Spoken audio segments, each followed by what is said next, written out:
White privilege. What? What is white privilege? Before we discuss it, let's talk about how people respond to it. Some people dismiss it. Others become upset. White individuals may respond by saying, "Hey, that's not me. I don't have privilege just because I'm white." Others might say, "Heck yeah, white privilege exists." The fact is that there has been systematic rights and unearned privileges that groups of people have enjoyed, such as the rights and privileges through Jim Crow laws. Starting in 1890 and lasting until the passing of the Civil Rights Act in 1964, separate but equal enforced segregation. Of course, not much was equal.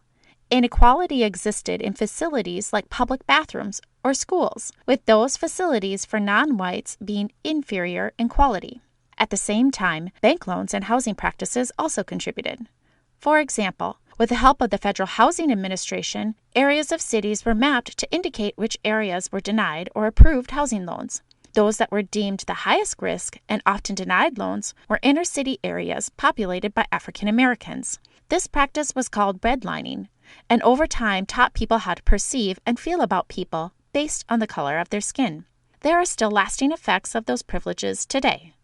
So, while a person who identifies as white may not feel that they have privileges based on the color of their skin, white individuals today benefit from a system that perpetuated inequality long before their time. So, now that we know it's hard to discuss, what is white privilege? This is a term that has been widely discussed in the 20th century and became popular in academic circles when Peggy McIntosh wrote her article on male and white privilege in 1988. In this article, McIntosh discusses the concept of white privilege and lists 46 different ways that she benefits from being white. According to McIntosh, she has come to see white privilege as an invisible package of unearned assets that I can count on cashing in each day, but about which I was meant to remain oblivious.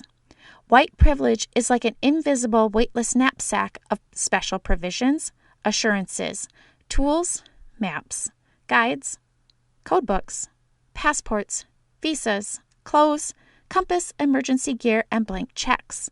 If a person is not white, these unearned privileges cannot be counted on. Among her examples are instances such as stepping up in a challenging situation and not having to be a credit to her race, or being pretty certain that her skin color will be fairly close to the color of a flesh-colored Band-Aid.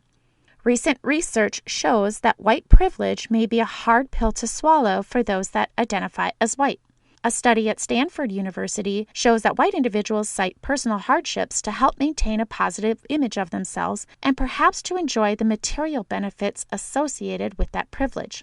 In other words, white individuals do not see how they may benefit from society socially constructing race.